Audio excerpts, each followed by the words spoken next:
Amado e querido Deus, ajuda-nos pelas misericórdias de Jesus Cristo, nosso Senhor e nosso Salvador, para que entreguemos a Tua palavra segundo a boa, perfeita e agradável vontade de Deus.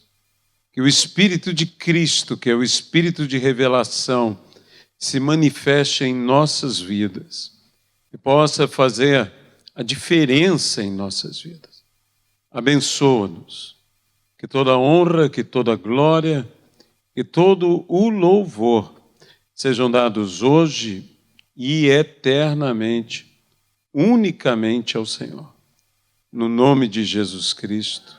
Amém e amém, Pai. Obrigado. Eu convidaria você a abrir a sua Bíblia na Epístola de Paulo aos Efésios. Epístola de Paulo aos Efésios, no capítulo de número 5.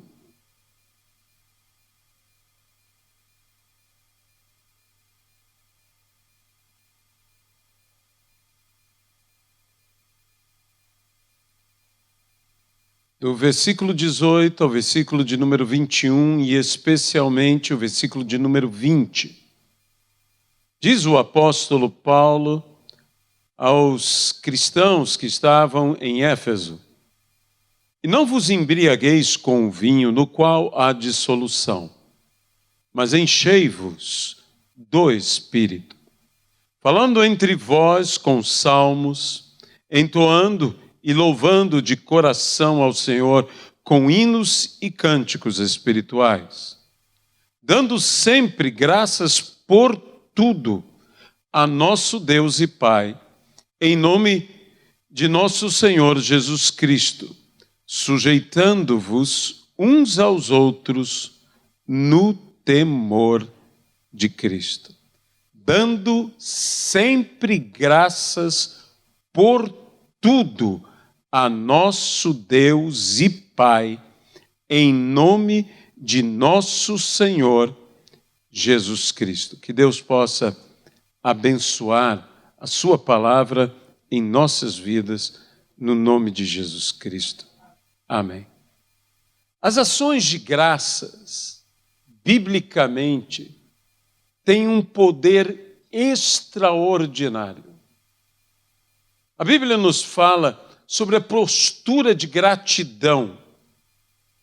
E nos fala especialmente de um texto que é extremamente usado por todos aqueles que desejam falar sobre gratidão, no episódio da cura dos 10 leprosos, em que Jesus, sarando a 10 leprosos, a Bíblia nos diz que apenas um voltou para agradecer.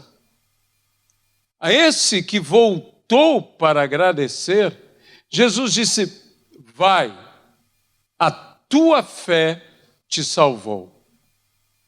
Há coisa ainda mais preciosa do que ser curado. Naquele dia, 10 ficaram sãos, mas só um ficou são e salvo. E o que ficou são e salvo é o que tinha a postura de gratidão. Os outros não perderam o estarem sãos, mas ele galgou um degrau mais. Ele foi e recebeu algo a mais. Ele ficou, como eu estou dizendo, são e salvo. E nós, às vezes, usamos tanto essa expressão e dizemos: saiu-se são e salvo, que fulano esteja são e salvo. E a grande pergunta é: e como é a postura do coração desta pessoa? Teria ela uma postura de gratidão? Teria ela uma postura de viver? Porque a gratidão é viver o espírito da graça. A Bíblia diz que pela graça nós somos salvos. E interessante que aquele homem que manifestou uma graça especial em gratidão, Jesus diz a ele: tua fé te salvou. Tu estás salvo. Mas a palavra graça, que é a palavra caris, da onde vem gratidão, que é manifestar graça, que é viver o espírito da graça, de modo que todos nós que confessamos ser salvos, devíamos ser pessoas cheias de graça, em todo o bom sentido. Mas a graça é uma palavra plural no grego. Caris não é uma palavra singular. A graça não é algo único. Ao contrário. Para aqueles que conhecem, inclusive, a cultura grega, sabe que a graça eram 3 irmãs. E 2 delas eram tão parecidas e tão diferentes ao mesmo tempo. Eram tão parecidas porque estavam numa postura semelhante, num espírito semelhante. Mas suas ações eram tão diferentes que elas quase que poderiam ser opostas uma à outra. E de fato eram. Porque a primeira irmã das graças se chamava a graça de dar. Essa é a graça que tantos nós conhecemos da parte de Deus e que deveríamos nós igualmente manifestar de nossa parte aos outros. A graça de dar. Que bela graça, que gentil graça. Mas de nada adiantaria a graça de dar se ela não tivesse a sua irmã tão parecida com ela e tão oposta a ela, a graça de receber. Que nós manifestamos muito ao receber de Deus. Deus é tão gracioso e nele se manifesta tanto a graça de dar, que quando nós falamos Deus, não estamos falando Deus porque estamos falando de uma palavra grega como Zeus, que alguns pensam que daí vem. Não, nós falamos Deus porque Deus, para nós, vem do latim dei, que significa dar. Deus é Deus porque Deus sempre dá. E porque Deus é amor, e o amor manifesta a graça, diz a Bíblia, porque Deus amou o mundo de tal maneira, deu. Quem ama, meu irmão, dá. Esta que é a verdade. E nós, se amamos, deveríamos estar sempre prontos a dar, mas também na graça de receber. E se não fosse a terceira irmã, jamais a graça de dar e a graça de receber poderiam manter comunhão, porque esta terceira irmã dava a mão para as 2. E assim fazia com que eternamente as 3 irmãs estivessem juntas. E bem que você poderia me perguntar, e como se chamava a terceira irmã? A graça de agradecer. Porque é a graça de agradecer que mantém sempre e constantemente a graça de dar junto da graça de receber.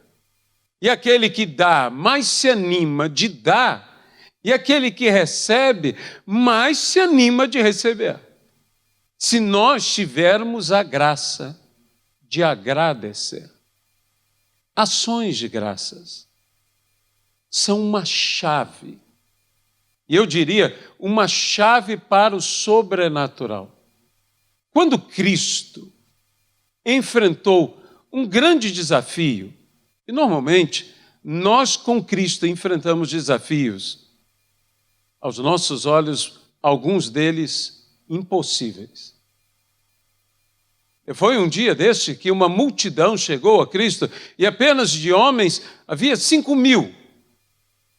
E Jesus, sempre preocupado mais em dar do que receber, Cristo disse, Eu me preocupo com esta gente. Porque há 3 dias me escutam. E eu não quero que, indo pelo caminho, caiam, desfaleçam. E o que Jesus, então, planeja fazer? Jesus disse, vamos alimentá-los. Mas os discípulos falaram que nós normalmente falamos com Cristo Senhor. Mas 1 minuto. Como? Nós não temos recursos. Geralmente a nossa preocupação em atender a ordenança de Cristo diante do desafio de atender à assistência às multidões não temos recursos. A nossa primeira argumentação com Deus, não tenho dinheiro, não tenho recursos, não tenho condições. E Jesus nunca está preocupado com algo que nós estamos preocupados. Nós estamos preocupados com o que nós não temos. Tudo que Cristo nos pede é o que nós temos. Ele disse, o que vocês têm? Jesus não chamou atenção para o que eles estavam argumentando, o que eles não tinham. Jesus simplesmente disse, o que vocês têm? Disse, Senhor, temos 5 pães e 2 peixinhos, e mesmo assim nos foi dado por um jovem. Nem isso tínhamos, mas agora temos. E o que é isto diante da necessidade de tamanha multidão? Sabe, geralmente nós pensamos que o que nós temos não dá. Deus encara diferente de nós. Não somente sabe que vai dar, mas que vai sobrar. E você e eu, que não sou diferente de você, estamos preocupados que isso não alcançará. E Deus está olhando, só vai dar, vai sobrar. Quantas pessoas dizem, não tenho tempo? Eu digo a você, não só vai dar, vai sobrar. Quantas pessoas dizem, não tenho paciência? E eu quero dizer a você, não só vai dar, vai sobrar. Quantas pessoas dizem, não tenho dinheiro? E eu digo a você, e disso você quer ouvir, não é? Não só vai dar, mas vai sobrar. A Bíblia diz que sobejou. Sobejou. Por quê? Porque naquele tempo que eles estavam preocupados na falta, diz que eles se fartaram. Comeram até se fartar. Isso quer dizer que eles não conseguiam comer mais. Isso é um milagre. Isso é um milagre. Eles comeram e sobrou. Sobrou. E deixe-me dizer algo a você. Deus sempre tem um milagre. Antes de você voltar à sua casa, para que este milagre te sustente e você não caia pelo caminho. É isso que a Bíblia diz. Deus não deixa você sair da palavra sem um milagre que sustentará a tua caminhada. É aquele milagre que vai te sustentar. É aquele milagre que vai te fortalecer. É aquele milagre que fará com que você não desfaleça, não desmaie, não caia. É um milagre, não só provedor, sustentador, alimentador, fortalecedor. Um milagre que nós temos que entender. Não é porque Deus faz o milagre que nós devemos desperdiçar o milagre. Jesus disse, recolham os pedaços, para que nada se perca. desperdício, é pecado. Desculpe-me dizer assim, mas é pecado. Porque o que não mais eu necessito, ainda há outros que necessitam. Se Deus me dá tanto, a Bíblia diz, do que eu recebi, isso também vos entreguei. O grande objetivo de Deus nos dar não é para que meramente tenhamos, é para que tenhamos para dar.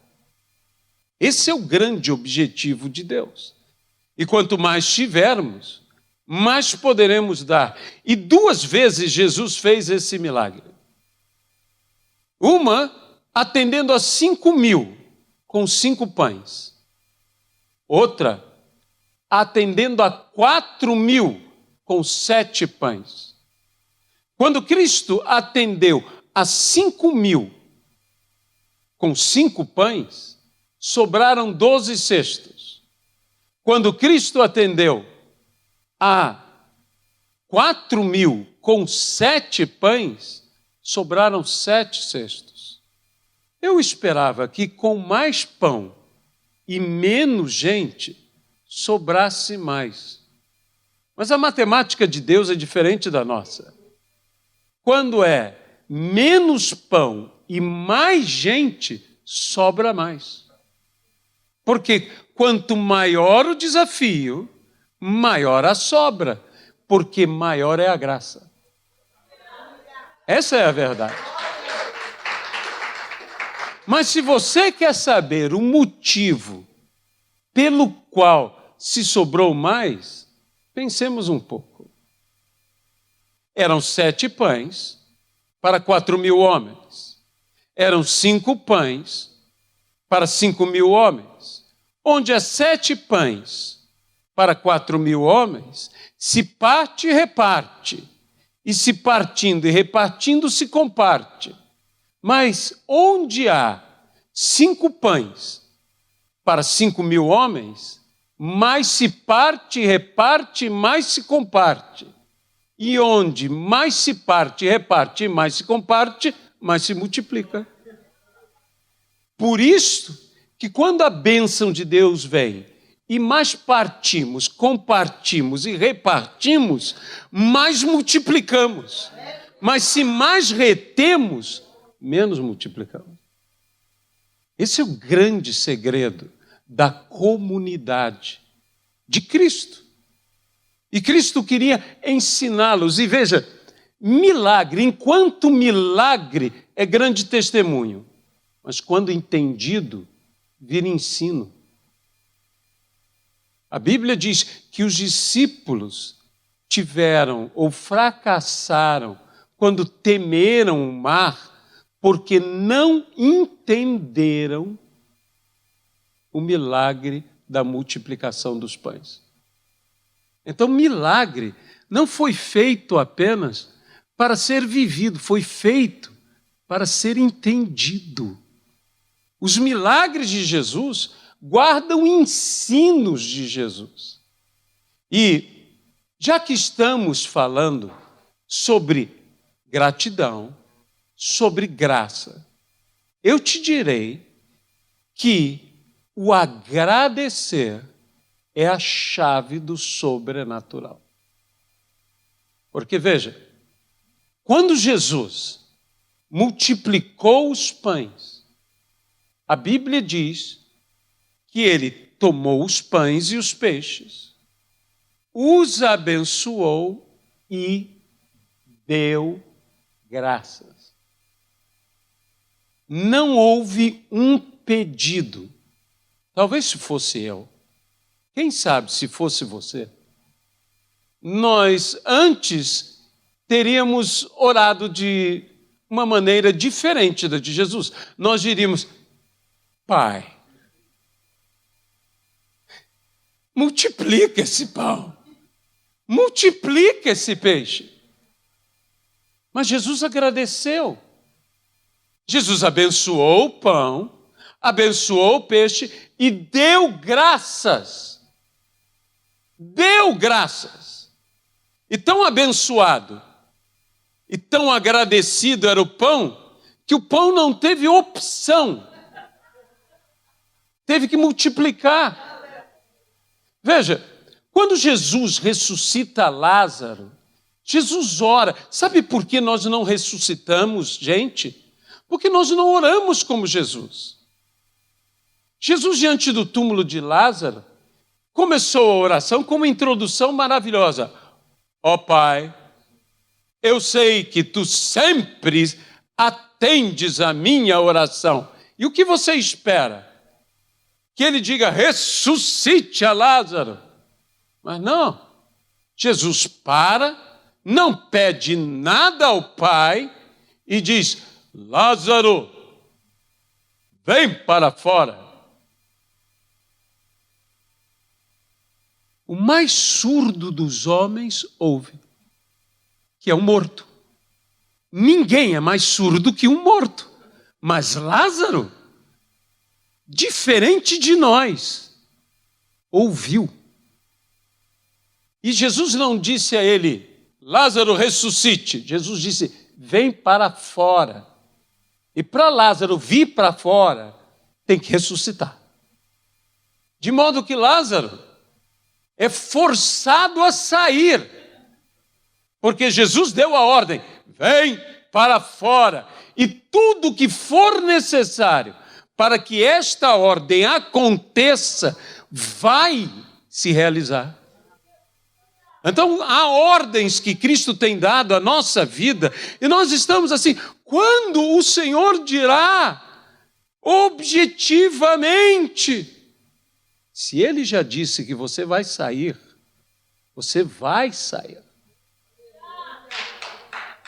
Esta é a verdade. Quando Jesus estava no barco, e houve aquela famosa tempestade, e a Bíblia diz que Jesus dormia. Eu tenho a impressão que Jesus se cansava bem. Porque é difícil uma pessoa conseguir dormir numa tempestade. E Jesus dormia e com a cabeça num travesseiro. Inteligente, Jesus sempre foi. Ele não ia dormir com a cabeça em qualquer lugar. Ele dormiu com a cabeça no travesseiro. Por quê? Porque a Bíblia diz que quando você está aflito, consulta o travesseiro. E nas tempestades da vida, o que você deve fazer é consultar o travesseiro.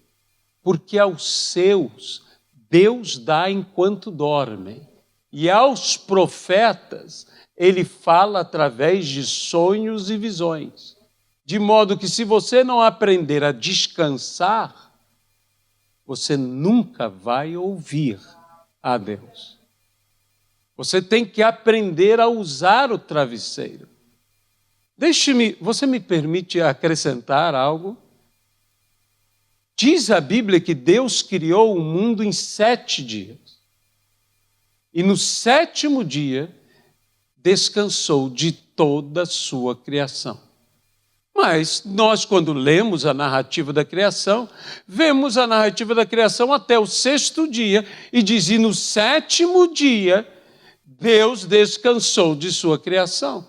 Mas diz que Deus criou todas as coisas em 7 dias. Então, o que Deus criou no 7º dia?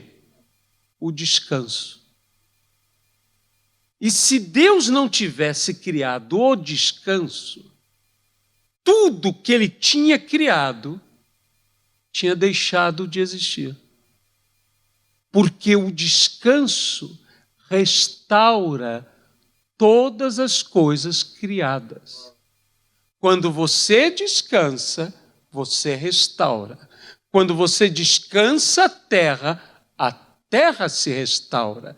De modo que descanso é restauração. E restauração é avivamento. Então, quando nós falamos que você tem que aprender a descansar, é que o descanso te traz restauração. E a restauração é manutenção de vida. Se eu não descansasse, se você não descansasse, há muito já teríamos morrido. Então, nós, quando falamos que temos que aprender a descansar, que é o princípio bíblico, mesmo nas tormentas, mesmo na tempestade, a Bíblia diz que Jesus repreendeu o vento e repreendeu o mar. E ele disse: mar, vento, e diz: acalma-te, aquieta-te. Mas houve uma terceira repreensão. Repreendeu os discípulos.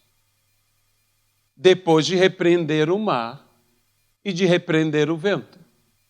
E agora eu direi o propósito de Deus de nos repreender. Por que Jesus repreendeu o mar? Por que Jesus repreendeu o vento? Para que o mar se aquietasse, para que o vento se acalmasse. Por que Jesus nos repreende? Para que nós nos acalmemos e nós nos aquietemos. Esse é o propósito da repreensão. A repreensão não é apenas para que você se conserte. A repreensão é para que você tenha paz. E nós não temos esse foco quanto à repreensão. E foi então que Jesus diz: por que sois assim, de tão pequena fé, tão incrédulos? Duas coisas abalam a fé. A primeira delas é a incredulidade. A segunda delas é a timidez. Jesus não diz apenas incrédulos, mas a maior parte das vezes Jesus diz: porque sois assim tão tímidos. A timidez bloqueia a atuação da nossa fé, porque a fé carece de ousadia. Não pense que a fé trabalha sozinha. A Bíblia diz: acrescentai a vossa fé. E a Bíblia diz que nós obtemos as promessas de Deus pela fé com paciência. Quem tem fé e não tem paciência, tem fé momentânea. Não tem fé que permanece. Você precisa de uma fé paciente. Imagine se Abraão tivesse fé e não tivesse paciência. Ele hoje não seria o pai da fé. Porque ele esperou 25 anos pela promessa. E isso é esperar. E o que eu direi de Noé? Você já percebeu o que a Bíblia diz? Que no dia em que Deus diz: entra na arca com toda a sua família, Noé entrou. E leia com atenção Gênesis. E diz: e Deus fechou a porta. E 7 dias depois, está escrito, começou a chover. O que você esperaria se você fosse Noé? Deus fechou a porta. Aleluia! Agora, Senhor. Passa um dia, nada. Passa 2 dias, nada. Olha, foi bom Deus fechar a porta e não Noé, porque se eu fosse Noé, eu ia abrir aquela porta em 7 dias, eu ia ter... Mas a porta que Deus fecha, ninguém abre. Então ficou bem fechada. E Noé não podia sair. E por que Deus esperou 7 dias? Porque Deus sempre é o Deus da última oportunidade. E Deus deu à humanidade tanto tempo para se arrepender, quanto ele levou para criar o mundo.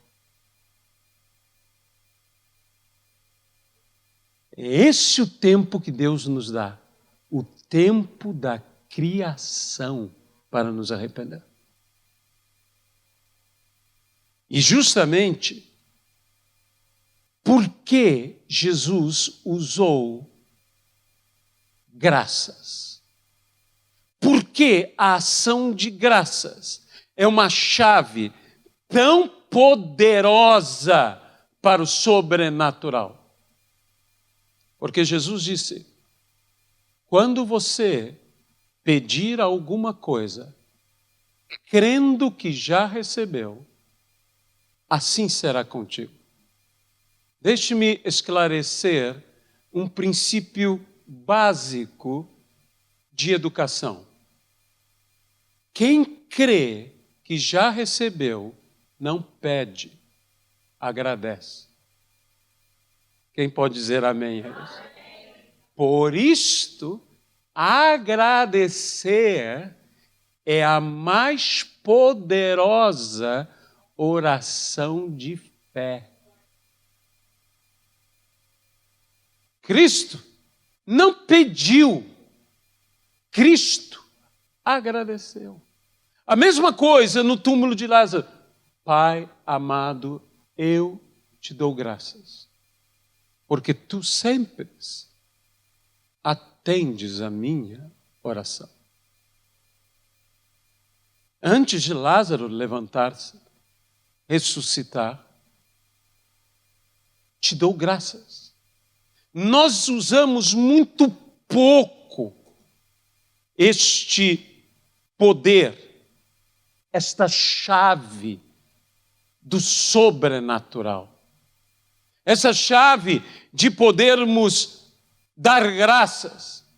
Nós não apenas nos reunimos em um dia para, de alguma maneira, agradecer tudo que Deus nos fez o ano. Não. Nós somos gente de ação de graças. Esse tem que ser o nosso caráter, esse tem que ser o nosso espírito. Esse tem que ser o nosso estilo de vida. A Bíblia diz: entrai em sua presença. Com o quê? Com hinos de louvor e com ações de graça. A Bíblia nos diz: enchei-vos do Espírito Santo. O texto que eu escolhi. E como encher-se do Espírito? Dando sempre graças por tudo. Por tudo. Ao nosso Deus e Pai. Eu verdadeiramente creio que todas as coisas cooperam para o bem dos que amam ao Senhor. Uma versão um pouco mais fiel ao grego diz: conjuntamente cooperam. Conjuntamente. Isso não quer dizer que todas as coisas nos sejam agradáveis, mas de alguma maneira todas as coisas cooperam para o bem dos que amam ao Senhor. Foi o que José disse aos seus irmãos: o mal que vós intentaste. Houve um intento de fazer mal. Olha, se aquilo foi intenção, imagine se fosse prática. Porque ele disse: a intenção de vocês foi me fazer mal. Intenção? Porque às vezes, meus irmãos, quando Deus nos promete abençoar, nós somos surpreendidos por um antagonismo na nossa vida. Veja, desde o dia que Deus disse a José, filho de Jacó, vou te abençoar, a vida dele foi de mal a pior.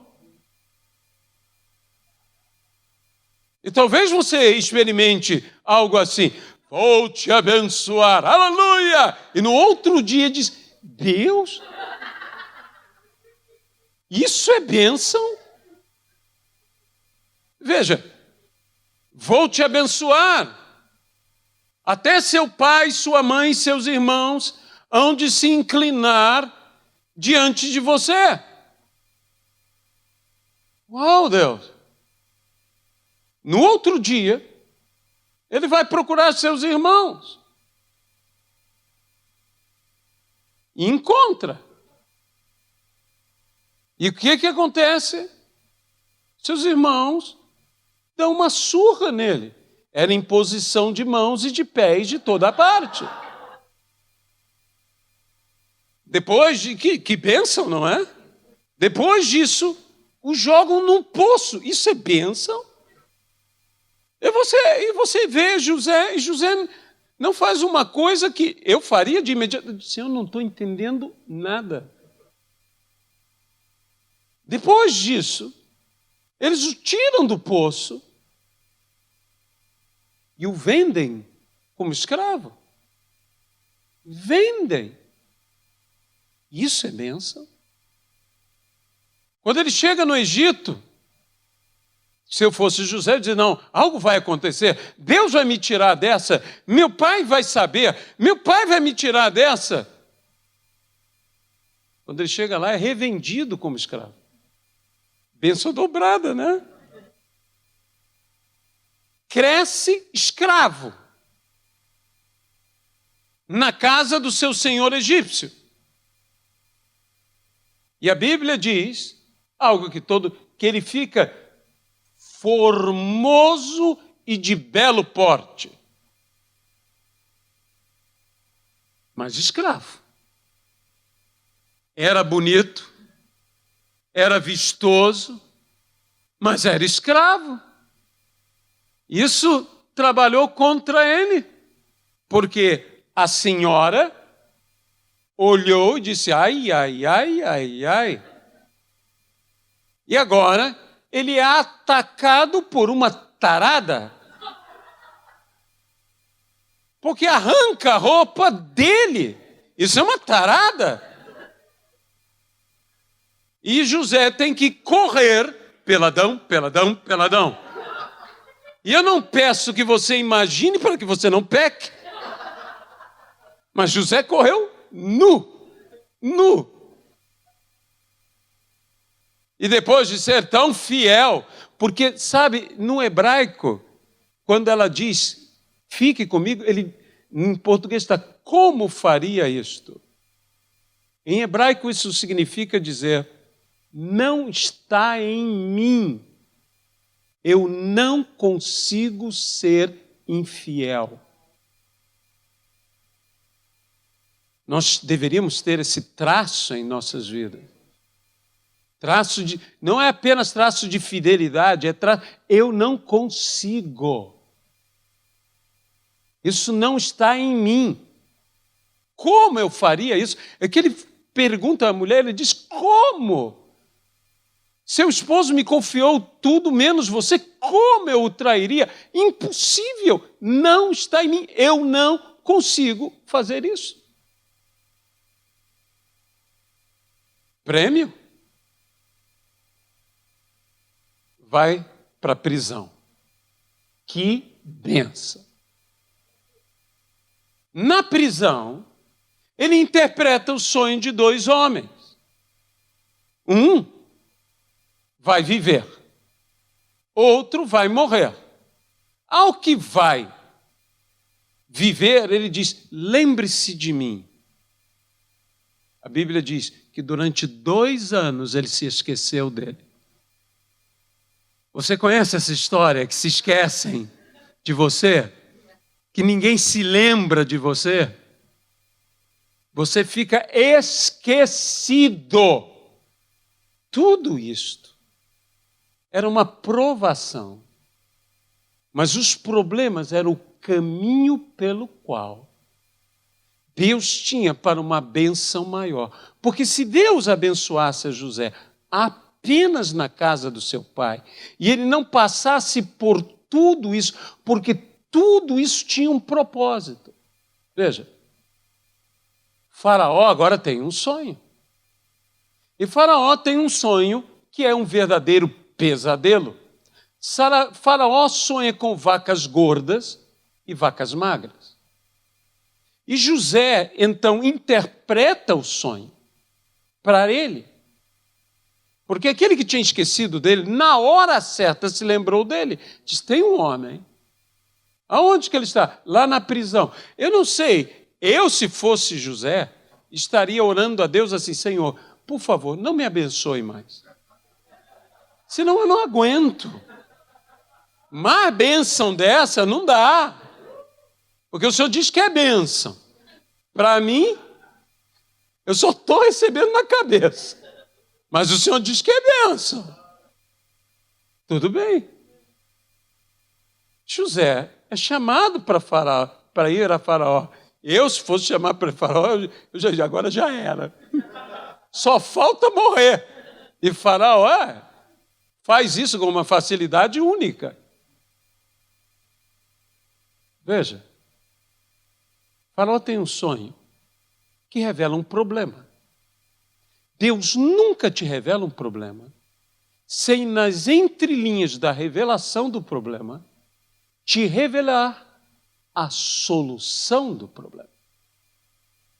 Faraó disse, vi 7 vacas gordas, não apenas gordas, gordíssimas, gordo de primeiro mundo. Vocês sabem o que é gordo assim. Gordíssimas. E subiam pastando. Esse é o detalhe.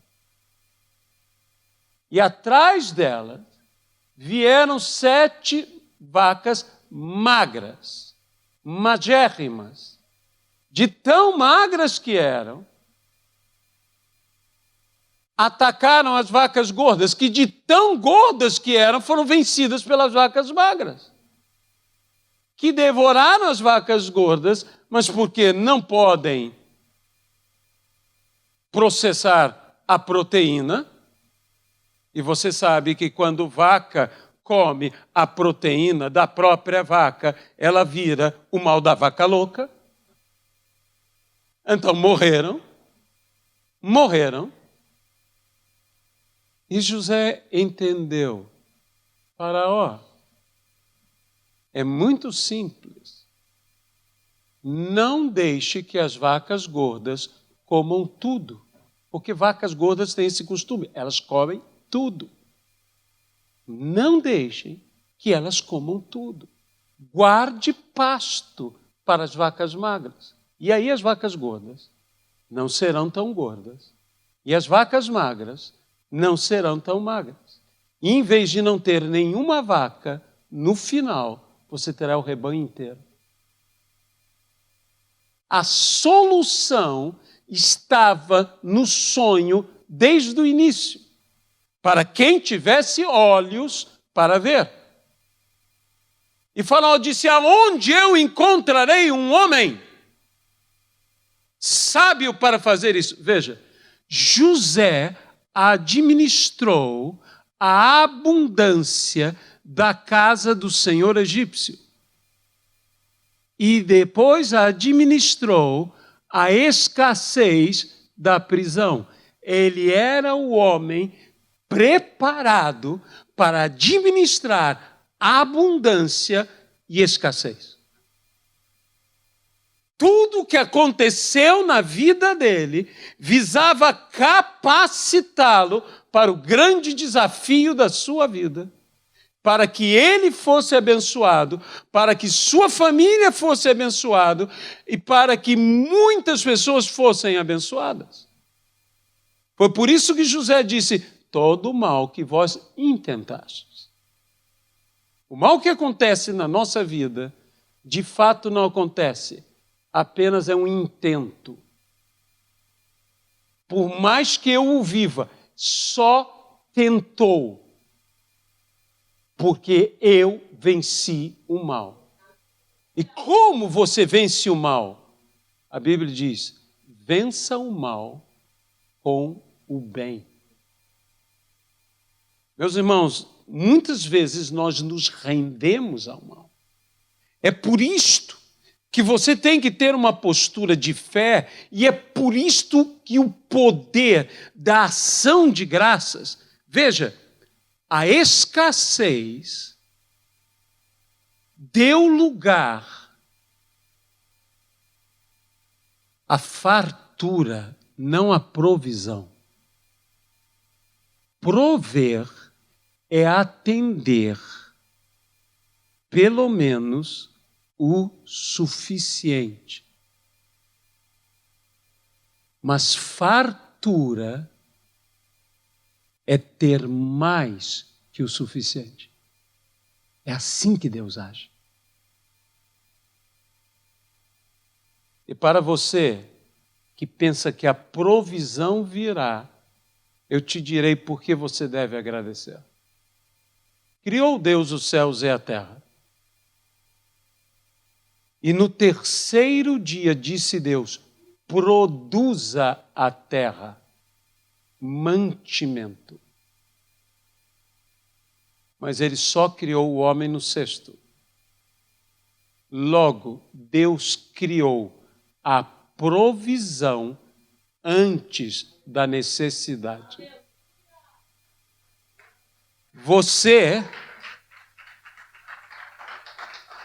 Deus não irá prover depois de surgir a necessidade. Quando surge a necessidade, Deus antes já proveu. É por isto que nós agradecemos. Você não agradece porque Deus proverá. Você agradece porque você tem total confiança que Ele já proveu. Que a provisão já existe. Este é o segredo. Esta é a chave do sobrenatural. Ação de graça. É muito mais do que uma data comemorativa de peregrinos com índios. Ação de graças é a chave do sobrenatural. E o dia que você e eu soubermos usar isto, nossa vida vai mudar radicalmente, porque nós teremos aberto o mover do sobrenatural. Vamos orar ao Senhor. Amado e querido Deus, eu coloco diante do Senhor este desafio, o desafio do sobrenatural, que Tu possas trazer a todos nós a fé convicta de que de antemão Deus já nos atendeu. Ainda a palavra não chegou em nossa boca. E o Senhor já conhece a nossa petição. Nós te pedimos, ó Senhor, que a chave do sobrenatural, que é a ação de graças, esteja na nossa vida. Nós abençoamos o Teu povo. Nós abençoamos esta igreja. No nome de Jesus Cristo. Amém. Amém?